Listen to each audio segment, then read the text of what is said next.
Hey everybody, Jason Bermas here, and today is the day that Tucker Carlson will now release his 9/11 documentary series. Now, as I understand it, there are 5 parts.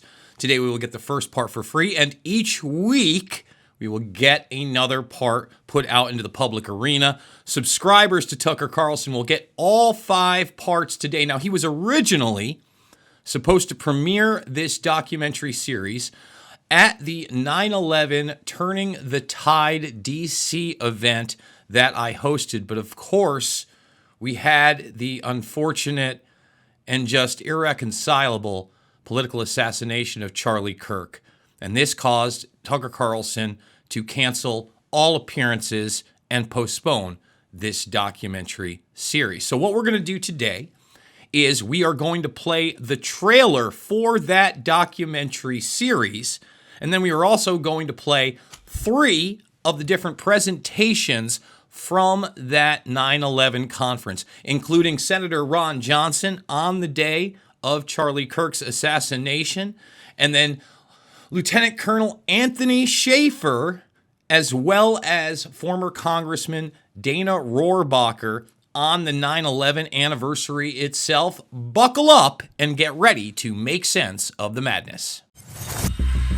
For 24 years now, politicians, the media, intel agencies in this country and abroad have all demanded that you believe the official story about 9/11. That story is a lie. Who beside Al-Qaeda knew the attacks were coming? I can hear you! Who made the decision to ship the debris from the attacks out of this country? There were no sources in Al-Qaeda. How did the Bush administration manage to hijack an independent commission? If you don't look for the evidence, you don't find the evidence. Who attacked our country? What were they trying to hide? To me, it's a mystery. What was the role of the CIA office in Building 7? The American public deserves to know. Why did it take the government 5 years to release footage of the Pentagon?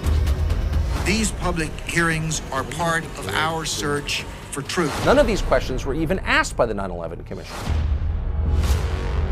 9/11 Commission is a cover-up. You have CIA following 2 men all over the planet. In his passport is a visa to go to the United States of America. And you don't tell the FBI. Why would the CIA want to hide the highly relevant fact that 2 known Al-Qaeda terrorists had just landed in California? No one has ever answered those questions. No one has the balls to, because the house would come tumbling down. The station chief in Riyadh was future CIA Director John Brennan. It's really bad. It looks bad. We had every bit of information we needed to stop the terrorists. This law will give intelligence and law enforcement officials important new tools. Because we were the good guys, we could do anything we wanted. This government does not torture people. He is a bald-faced liar. Not everyone suffered in the aftermath of 9/11. Some emerged the winners. Iraq has weapons of mass destruction. Before 9/11, Silicon Valley had the highest concentration of millionaires. But post 9/11, Washington, D.C. has the highest concentration of millionaires. After more than 20 years, the American people have a right to those answers, and they should demand to know what actually happened on September 11th. You have to look at the evidence.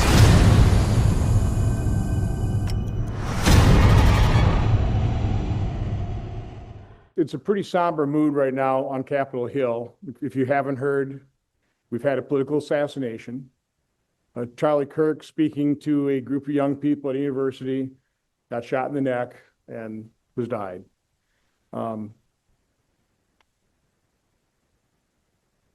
I am here out of respect for the political violence that occurred on September 11th. I'm here because, as ranking member of the Permanent Subcommittee of Investigations, our chairman held a hearing on the south of the Live Golf, their agreement or their attempted agreement with the PGA. I personally didn't agree with that investigation, but part of that investigation was a pretty high profile hearing. That prior to that hearing, we had family members of 9/11 come up to me and request me to use that moment to try and extract the information from the FBI in terms of what they knew what the FBI knew about Saudi involvement. Again, I'm from Wisconsin. Obviously, I remember where I was in 9/11. We all will never forget that, but personally was not impacted like the firefighters and the family members. So this was really, certainly as a public official, this is my first contact and really serious thought process going into really what impacted. I mean, as much as I was impacted by the iconic pictures of walking up, of the firefighters walking into danger. And quite honestly, as Chairman of Homeland Security, I just saw a video of the hearing we held at the 9/11 Museum in New York City back in, I can't remember what year it was, but it was when I was chairman of the committee. And that obviously had an impact on me, but not to the extent that having the families come up and realizing that our government hasn't been forthcoming. I didn't realize that. So we asked for those records on a bipartisan basis. Of course, we haven't gotten it. Haven't gotten to this day. That inquiry led to being contacted. First of all, I've got a pretty good friend in Oshkosh. He's a contractor, knows a lot about engineering, structural engineering, knows Richard. Started sending me what I'd call the best of James Corbett report. I watched the different documentaries, Calling Out Bravo 7, Building 7, the last interview with Graham McQueen.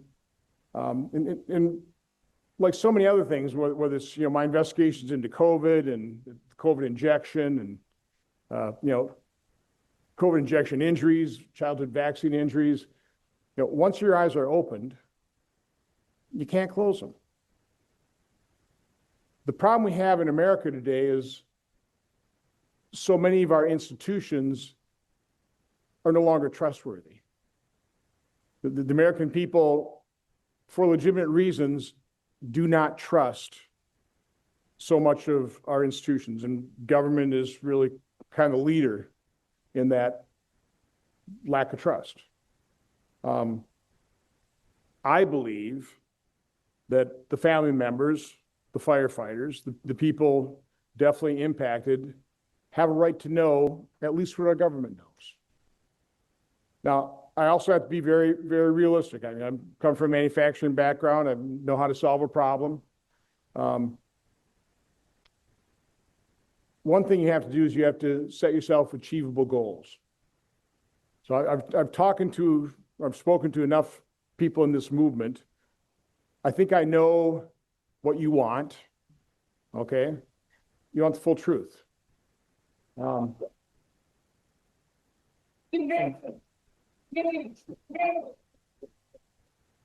I'm not sure that'll ever come out. Let's face it, when President Trump promised to release, for example, all the files on JFK assassination, in my mind, I'm thinking, well, I probably won't find much new. There've been a lot of people interested in that, really dug deep, found witnesses, a lot of witnesses died. We find that somewhat of a pattern. But I thought after 60 some years, what are the chances that the incriminating stuff wouldn't already have been destroyed? I've got the same problem with the Epstein files. Okay, no, 9/11 happened a long time ago. Met with a group, including Richard, earlier today. I've given a couple interviews on James Corbett. There'll be one coming out tomorrow with Brett Weinstein. And a legitimate point I'm making, because I know a lot of people have theories. Okay, I don't. Again, some might be crazy. I don't dismiss them. Okay, because so much information has been withheld, because so many legitimate questions not only haven't been answered, but anybody who even asked them is vilified for it. Okay.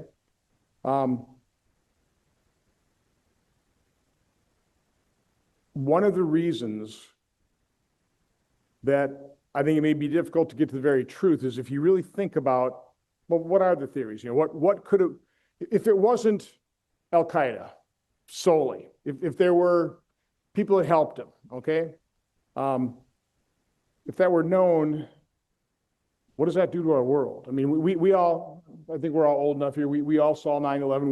We all remember that moment. You probably uttered the exact same thing that about 2 billion people uttered that day, is this changes everything. The full truth may do that as well. So again, I don't know whether the full truth can ever be possibly revealed. I'm not saying I would do anything to cover it up, but I am saying I would understand, based on some of the theories, why even responsible government officials might say, I'm not sure this is something we should release. I'm just giving you the resistance. I'm trying to make sure you understand what the reality situation is here. Okay? Now, from my standpoint, what I suggested, because I know there's been a lot of suggestions about having President Trump appoint another 9/11 commission. And as I've heard that, the structure of that would be, don't have politicians involved, and I don't disagree with that at all. I do know President Trump has an awful lot on his plate. I do know, and I think you need to be realistic about this, is, those who want the truth. I mean, there's certainly people on the fringe. There are a lot of people that write some, put their theories out there, not particularly acceptable, easily marginalized. Okay? So I understand. I think Kurt understands. I mean, why, politically, this is a, this is a controversial thing to delve into. Okay? I generally have not been particularly fearful of delving into things that aren't particularly politically popular. So again, that doesn't deter me. But I understand where maybe President Trump wouldn't want to appoint another 9/11 commission. Quite honestly, I don't think it's necessary. Because I think you, within your group, and when I was on James Corbett, he said, what are you going to talk about? Well, I said, they'll probably be as dissatisfied with my speech as this interview is going to be dissatisfied. I don't have the information.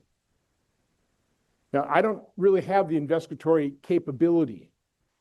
I've been trying to extract information from the federal government for years. The deep state doesn't give up its secrets very easily. So I'm very realistic about that. So, what I've seen out of just ordinary citizens, the amount of information, the legitimate questions that have been raised are, pretty impressive. Okay? So I don't dismiss, and I acknowledge that there are so many questions that absolutely deserve to be asked without the people asking them being vilified or marginalized or termed crazy. So what I've suggested to the group today is you've got the experts. Figure out how to cooperate. Richard provided me, before I started going some of these shows, once I opened my mouth on this subject, so give me the questions. Again, I've watched the documentaries, but it's kind of all scattershot. Bring it together. Lay out the list of questions, and he did. It was very helpful. But what I would suggest this group do is figure out how you cooperate. Form your own version of a 9/11 commission. I won't have the government funding. There may be some people that Kurt know that could kind of help provide some staff on this thing. But gather all the information, organize it well, wrap it up in a bow. And again, I can't make any guarantees, but if it's done well, and I would say only include irrefutable information, nothing conjecture, nothing that can be attacked. I think you have enough to create a report that I would then be willing to use. And I have a responsibility, by the way, in terms of how I use a U.S. Senate committee platform. I have a real responsibility, not just to the families and the firefighters of 9/11. It's the families of the COVID injection injured, the families of the vaccine injured. Now, I realize how I've been vilified in the media, how I've been, again, what they do is that person's been discredited. Once you've been labeled discredited, you're not a very effective voice. So quite honestly, I don't want any of you to be discredited. I don't want to be discredited. I have a responsibility to make sure I'm not discredited. So again, this is a very sincere suggestion. Bring yourselves together, do it in an organized fashion, lay this out so the American people can look at this, and maybe in the end that's as an achievable goal as you can get here. I don't know, maybe you'll go beyond that. We won't know it. This is one step at a time. But what you're noticing, you're gathered here in the year 2025. We're talking about things, you've got a U.S. Senator here in front of you. This hasn't happened, right? Well, why is this happening this year? Well, it's because people like Tucker Carlson, because Kurt Weldon has come out and started talking about these things. Okay, the window, the aperture is being opened up. You can't expect everything to be revealed tomorrow. This may take some time again, and we may never know the full truth. But I think at a minimum, the families of 9/11, the firefighters, the people who've lost loved ones, the people who have been working to dig up this information, these legitimate questions, at a minimum, ought to be given the respect to ask them without being ridiculed, without being vilified, without being marginalized, and as much as possible, get those questions answered. So again, it's maybe not particularly satisfying hearing from me in terms of kind of what my involvement in this thing would be, but that's my suggestion. I think that's the best way to move forward. And this literally is going to be step by step by step, but give yourselves credit. Give the people like Richard and the others, the Corbetts, all the people, Kurt Weldon, give them credit for creating this opportunity. Okay? And that's really about all I have to say. I'm sure you were maybe looking for more. That's kind of what I can offer. Okay? Kurt, did you have a question?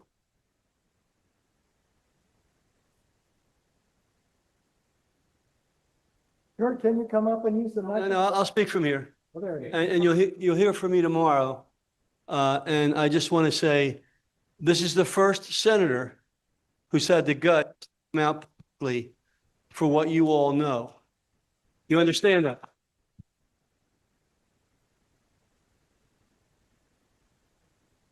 This senator called me at my home on Easter Sunday. Called me at my home on Easter Sunday and said, I want to talk to you. And I went down and met with him, and I took people with me, including Judge Sullivan. And he listened, but he just didn't listen. You need to understand that with a person like this, you need to work carefully. You need to help him because he's under tremendous pressure. The opposition are not going to let him do anything that they think will give him an advantage politically or his party politically. And this is not a political issue. The president's in a tough spot, but this man has been willing to stand up and speak out, and he's an elected official. So what I'm saying to you, regardless of anything else, you need to go back to the people that you represent, especially those in Wisconsin.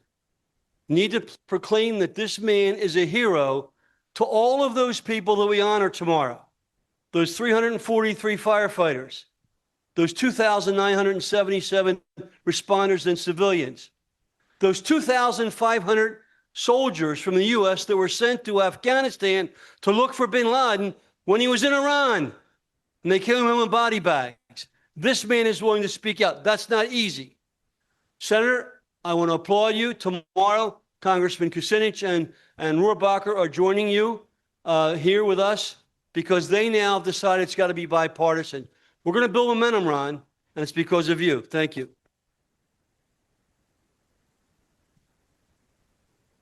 So I can't state this strongly enough. This is not about me at all.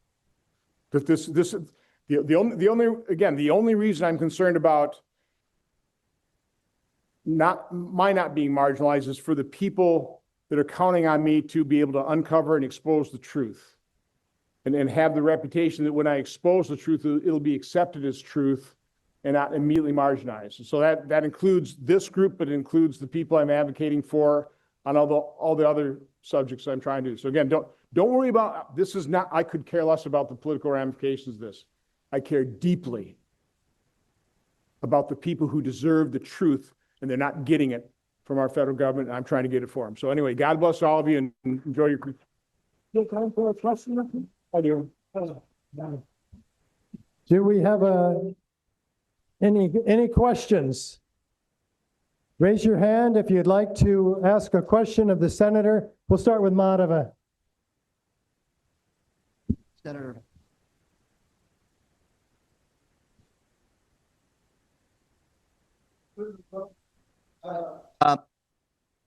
Right here.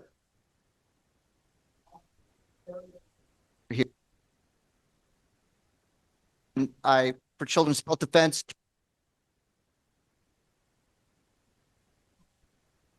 are really grateful to you for what you've done. I hear phenomenal. You said something on the James Corbett report, which I think is very important. I think he interviewed you about 8 or 9 days ago, and you said you're not ready to champion it, but you will platform it. And I think that is an enormous move because that's all the truth needs. We just need a platform. It's going to fly on its own, and I thank you for that. Well, yeah, let me underscore, I have a responsibility to that platform as well. Okay, I take that responsibility very seriously, sir.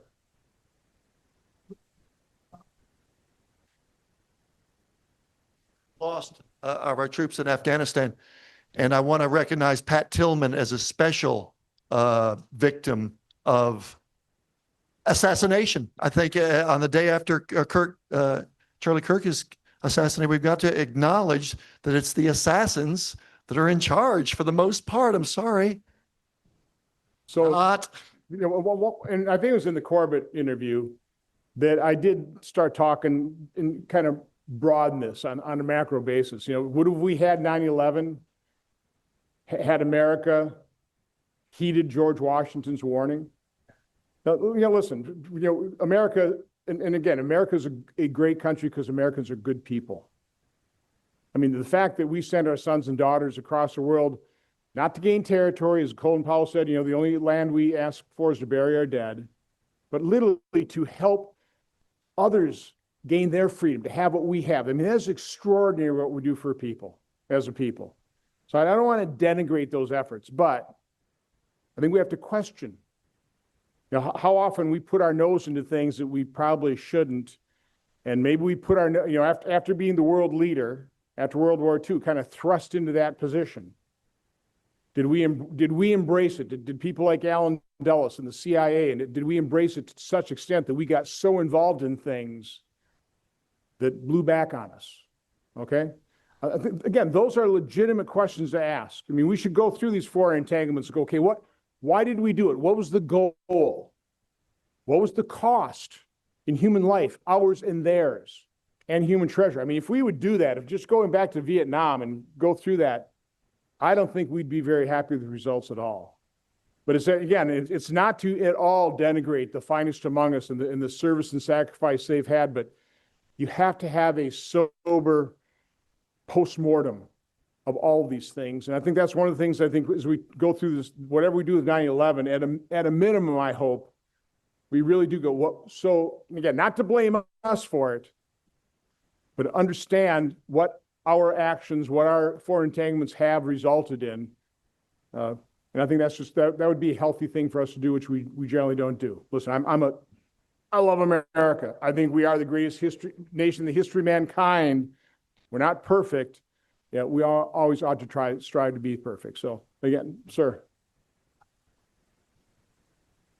Do you see, as you mentioned, under the current president, the aperture, the window of Pat Santi from New Jersey, do you see under the current administration the aperture, the window that you described as the opportune moment, but The evidence has to be not circumstantial. Well, again, I think if you lay out the evidence in a highly organized fashion where it's indisputable, irrefutable, bulletproof, does this president have the aperture? He's quite the specimen. I mean, I've never seen a president engaged in more things early on in his administration. So, I mean, we'll see. You know, right now he's a busy guy. Okay, I wouldn't be able to do what he did or what he does. So, ma'am. Hi, I'm Kathy Boylan. I'm with the Catholic Worker, and I've been, 9/11 truth person for a long time. But one of the things that I'd like you to do is read David Ray Griffin, a theologian who wrote 14 books on 9/11 and was convinced it was a false flag operation. And then I go to the Pentagon every Monday to ask the soldiers to put their guns down and refuse to kill. And as the Air Force people go by, I always say to them, do you wonder why the planes weren't scrambled on 9/11? The planes that flew from Boston, why weren't they stopped? And it turns out that Rumsfeld had taken control of scrambling the planes 3 months before 9/11. And he was out in the yard picking up debris on 9/11 at the Pentagon. Rather than being in and listening, he was supposed to be calling on NORAD and the Air Force to scramble the planes. And then there was Commander Worley at Andrews Air Force Base, who gave an interview to the Washington Post on 9/11 saying, my men were ready to go, but they had to wait. We had to wait for an order. The order never came because it was coming from Rumsfeld, who wasn't giving the order to scramble the planes. Commander Worley, he was promoted that day. A few years later, do you remember the big terrible crash of the Metro at Fort Totten? Do you remember that? 9 people died. Anyway, Colonel Worley and his wife died in that fiery crash. And my opinion was he was killed because he would have, if there was another commission, he would have told that, he would have had to tell the story because people already knew that he had said, I was waiting for an order that never came. Thank you. So again, here's an example of a lot of questions, just a small subset of the questions. That needs to be organized and collated and put together, like I say, with a nice ribbon behind it. And that's what you got to do. Okay. So, one more. Thank you so much for being here, Senator Ron Johnson. You just mentioned how the aperture is opened. Obviously, you're here. Kurt Weldon's here. He held hearings, I think, all the way back in 2005, 2006 on Able Danger. It is the 24th anniversary. What do we have to do between now and the 25th anniversary to try to get some accountability in that executive? Because you just mentioned going all the way back to Vietnam. I would argue we haven't had any type of executive punishment since the days of Iran-Contra. And even that was a lot of slaps on the wrist and pardons after the fact. So again, you use the word punishment. I know a lot of people want that. I use the word accountability. And from my standpoint, the first step and quite honestly, the biggest step in accountability on a political realm is exposure. Okay. So that's exposure, expose it, allow the American people to see the truth. And that's what I'm saying. I think the best thing we can do is what I've suggested here, gather together. You got a lot of people that are way more expert, have, looked into, questions like the lady just talked about. Man, I don't know these things. Again, I think James Corbett was totally blown away by the fact when I said, really until I started delving into this, I had never heard of Building 7. The vast majority of Americans haven't. So again, people are seeing this, people are asking questions, people obviously, more people are understanding that you can't trust the government because you saw how much they lied to us during COVID. But again, is it all going to be revealed tomorrow? No. I mean, this is a step-by-step process. Be realistic about it, and do a really good job here. That's the best way to do it. This issue, as every other real issue out there, is not about left or right. It is always about right and wrong. With that being said, I'm going to introduce somebody who did the right thing. I watched this man in interviews talk to the mainstream media when they were talking about 9/11, saying, I was in a program to identify al-Qaeda operatives. This was not in the 9/11 Commission report. How can you have a report like this? If it was World War II and Pearl Harbor, the same thing would have left out the Japanese. It's ludicrous. And then when he was in those hearings, he talked about being a rock star. He talked about being somebody that was no Boy Scout, that wasn't hanging out in the Christian Science reading room. I'll never forget that quote. No, he was doing real intel work. Anthony Schaefer, please come up here. He's going to tell you about Able Danger.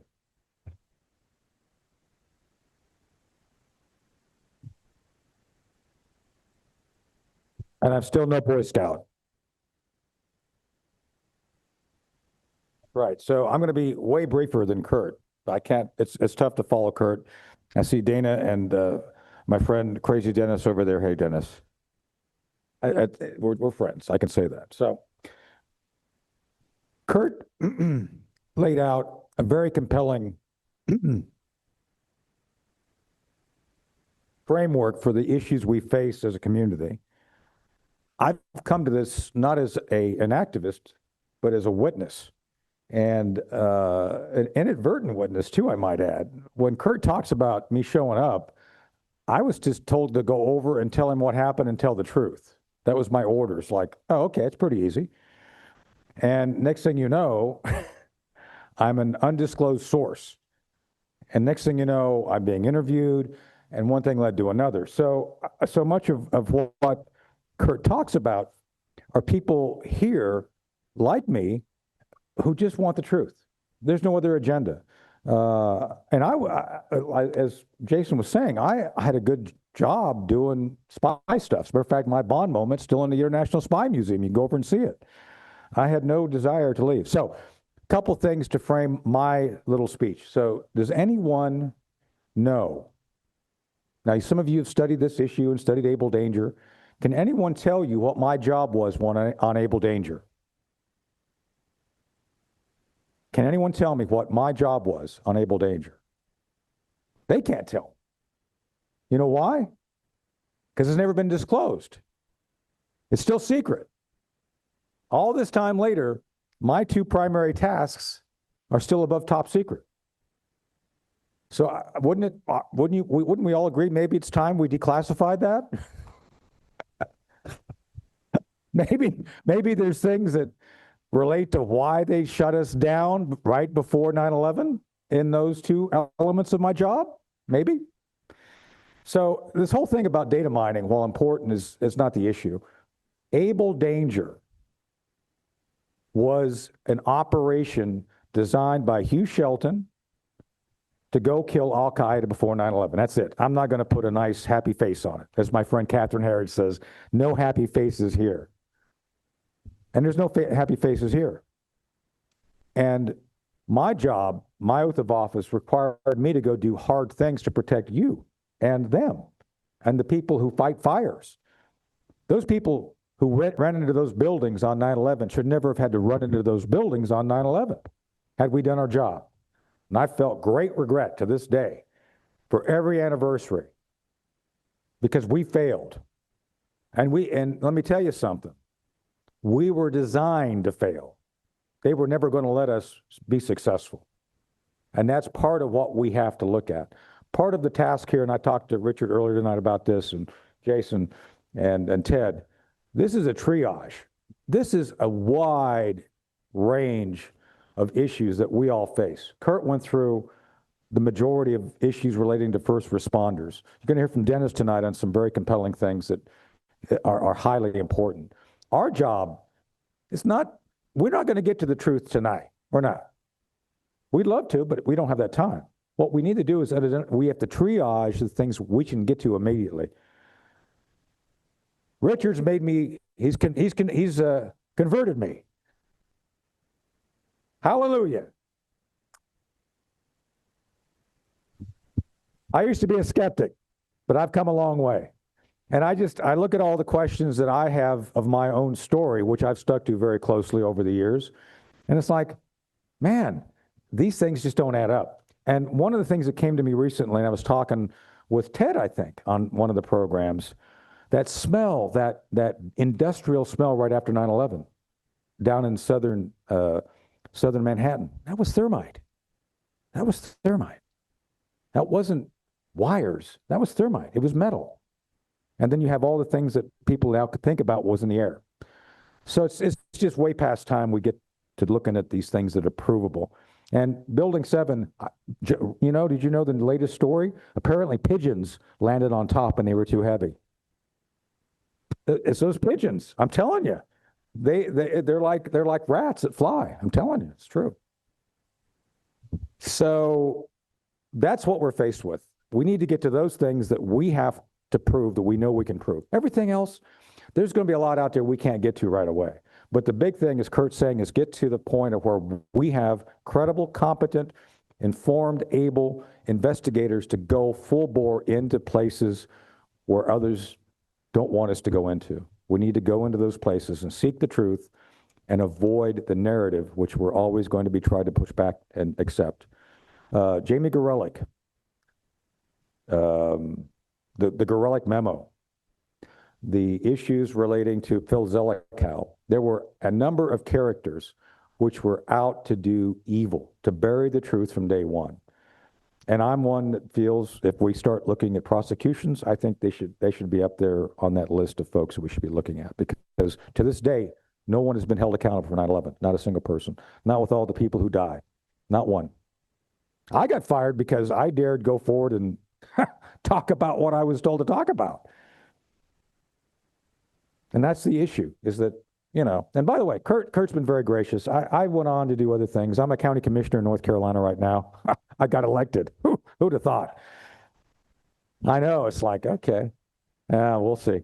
And so, but I think that we all recognize the reason we're all here. This burns in our hearts. Some of us, it burns for different reasons. We all have a passion for this. My passion is because I failed, and it haunts me. Every time I see the faces of the men who ran into that building, I recognize the failure that I was left with after working 2 years. We worked from 99 to 2000 on this project, on Able Danger. And I'm not going to go through, I don't have time to go through everything that was in the project. It wasn't about data mining. Data mining was a new technology which was being used for the first time. Data mining is common now. I mean, you walk down to the Target, you're being data mined on. I mean, you walk into the entrance, they're starting to look at everything you're doing. Everything is digitized. Back in the days we were doing this in 99, 2000, none of that existed. We were the first. So that became the distraction the DOD wanted people to focus on. Oh, it's data mining. Oh, it's all about a chart. It's all about the fact that we can't verify what's on that chart. Did you know that SOCOM had a FOIA, the Freedom of Information Act, going back to 2004 from an organization called Judicial Watch? You all know Judicial Watch? My friend Tom Fenton and Chris Farrell. SOCOM got back to them last year. You know what they got back to them with? You know what the answer? You know what they said? It's like, hey, we got your FOIA. We're still working on it. No, I swear to God, that was the answer. It's like, yeah, hey, we got it. We're still working on it. 20 years later. So, okay, we kind of know what's in there, and we know it's unclassified, so, you can release it anytime. It's like, nope, not going to release it. Why? Why is that? Why would you sit on it now? Why? I think we all are owed that answer, and I think we can handle the truth, to quote Tom Cruise. So tonight, I want you all to think about what you can bring to the table to help us and help encourage Kurt to go see President Trump. We need to sit down with Trump. President Trump has expressed concern and discontent and disbelief in the official narrative. He said it several times. We need to help inform his instincts. I was an advisor to the last administration, and he was surrounded by some pretty bad people. I'm going to do a quick story that relates to this. I figured out the Russia collusion thing. I've got good sources. I'm a spy. What can I say? And we figured out, and I went on the air and talked about it, that the Russia collusion thing was nonsense. I went on in March of 2017 and said, we're going to find it's all nonsense. And by 2018, I figured out who was all involved. And I'd gone to the chairman of the Joint Chiefs I was advising and Mike Pompeo. And I said, I need to talk to the president because we have to do a review of FBI's foreign counterintelligence program. This is relating to some of Kurt's stuff. I don't think Kurt's heard this story. He's looking at me like he's not heard the story, so it's probably new to him. Anyway, so I'm running something called Team B. It consists of Jim Woolsey, Kurt's friend and my friend, Bud McFarlane, Ambassador Hank Cooper, Dick Newton, a couple of other notable senior officers. And I'm just lieutenant colonel. I'm running these guys. It's like herding cats. It's kind of fun. And we're advising chairman of the Joint Chiefs. We go into Joe and said, look, Joe, General Dunford, chairman of the Joint Chiefs, said, look, we believe that the Pentagon's been compromised and we need to have a bunch of folks in Army counterintelligence do a full review of everything going on. We think this guy named Steve Halper, office net assessments up to no good. And so basically we get approval and he says, yeah, go talk to the chief of staff to the chief. Oh my goodness, I'm having a Joe Biden moment. The Marine Corps guy, General Kelly. John Kelly was at that point in time the chief of staff to the president. So I go to John, and this is now mid-2019. I said, John, I need to sit down and talk to President Trump and get him to approve an independent review by the Army counterintelligence. We have a qualified group to go and review the FBI's foreign counterintelligence program because we think it's corrupt. You know what John Kelly told me? Tony, I am never going to allow you to see the president. I'm just shocked because I know John. We're kind of friends. It's like, why? All you're going to do is inflame his instincts. I swear to God. So going to the president and telling him that things are effed up and we need to look at it, that will inflame, quote unquote, inflame his instincts. Well, his instincts need to be inflamed, right? And so that was what was happening in the first term. And this wasn't the only case of this. So my point is, inflame people, not the rude way. Don't go around like, what's her name, Waters with her fake wig. Don't wear wigs. Just say no to wigs. But you got to go around and get in people to convince them of the righteousness of your cause, our cause. Our cause is the truth. And maybe it's time we get people inflamed with the truth in a way that they cannot refute, that will justify our moving forward to resolve this for all the brave firemen, all the brave policemen, all the brave workers who died on 9/11. So with that, I'm going to quit off a little bit early because people want to go long, but thank you all for having me here. I appreciate the time. Thank you very much, Tony. Yes, sir. We're going to save the best for last.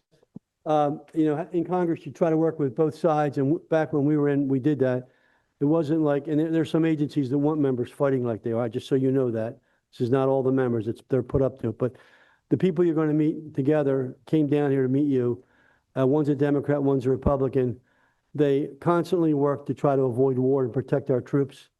Dennis traveled around the world on his own and with me. He'll talk about some of those experiences. And he's also going to bring up Dana, who was a top speechwriter for Ronald Reagan.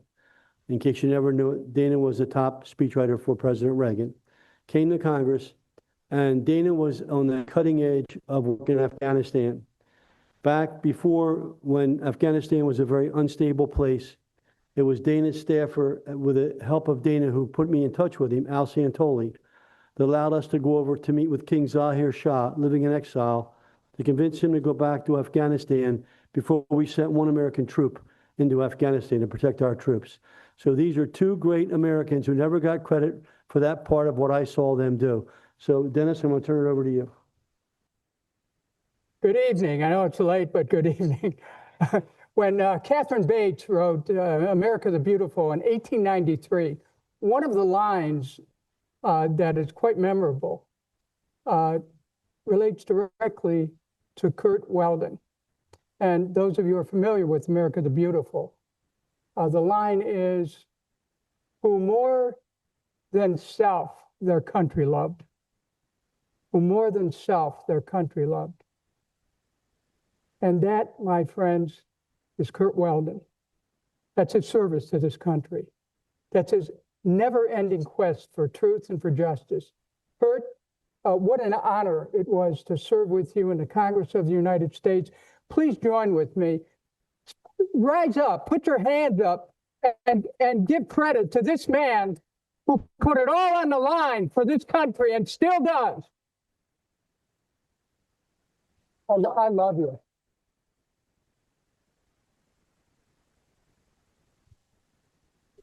I was privileged to serve in the Congress with Kurt Weldon and to travel with him many times in the cause of peace worldwide. There's another individual I was privileged to serve with. I'm going to introduce him. He's going to speak briefly. But I just want to say that Congressman Dana Rohrabacher, who's here with his wife, Rhonda, Congressman Dana Rohrabacher was a senior member of the House Foreign Affairs Committee and longtime confidant of the Afghan freedom fighters. And he was tipped off before 9/11 by a senior government official on a fact-finding trip to Qatar. Dana tried to warn everyone about the pending attack, including Condi Rice, who agreed to meet with him, but not until 9/11. No one in our government paid attention to his warnings, but he at that time was like Paul Revere. He was warning about what was coming. And Dana, what an honor it was to serve with you in the Congress. Your 30 years in the House of Representatives stands as a testament to public service. And I would like all of you to join me in welcoming Congressman Dana Rohrabacher. I led a congressional delegation to Doha, and I was told I had to go to a meeting with a high-ranking official from Doha. And sure enough, I went into this meeting, and I recognized his face. And a couple of years before that, I had marched into Afghanistan with the Mujahideen, and we had, anyway, he was there to make sure that I was okay, and he was there at the Battle of Jalalabad when we forced the Russians out, basically. Okay, so I fought with the Mujahideen against the Russians. And this fella, I remember he had been unloading rockets from a mule train of rockets that I helped bring into Afghanistan. And he had requested that I then go and meet with him in Doha when he realized that I was going to be in Doha. And what he said was he realized that something horrible was going to happen in the United States of America. And you've got to be aware, Dana, because he was talking to me like a partner in arms, like a soldier in arms, watching out, because he knew that what was happening, that a lot of Americans would die. Perhaps people who had helped me and helped him defeat the Russians in Afghanistan. And he told me that there was going to be the worst terrorist attacks in our country's history, and that they would fly planes into buildings after hijacking them in the air, along with they would be blowing up power stations, nuclear power stations. They were training for this. And there would be a sign that would be given to let those people know that this was the moment that they were going to move forward with this terrorist attack. And frankly, I was watching very closely what happened and what was going on, of course, in Afghanistan.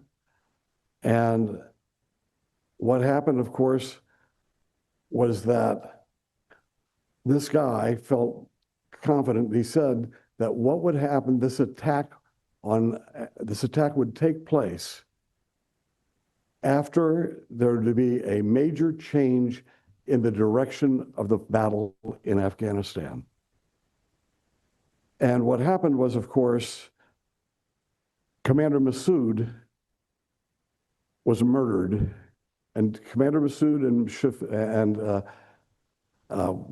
his name forgets me right now, but Commander Massoud was the guy who everybody knew would be leading the charge in Afghanistan.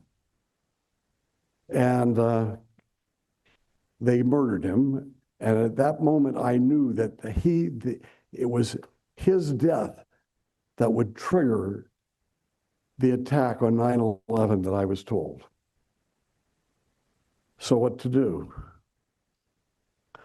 I tried my best to get the word out, but I will just say this, that it's clear to me that there's more to 9/11 than what the American people know about. And what's clear to me is the people who should be watching out for the interests of the American people were not watching out for our interests and our safety. And I am pleased to stand here with my two colleagues and pledge to you that I will do my best and work with them. We will see that the truth comes out. And folks, that is going to do it. Let us hope that Tucker Carlson's documentary series really lives up to the 9/11 truth movement, and we can gain that momentum from this 24th anniversary into the 25th anniversary. As always, it is not about left or right. It is always about right and wrong. I absolutely love you guys, and I will see you all on the flip side.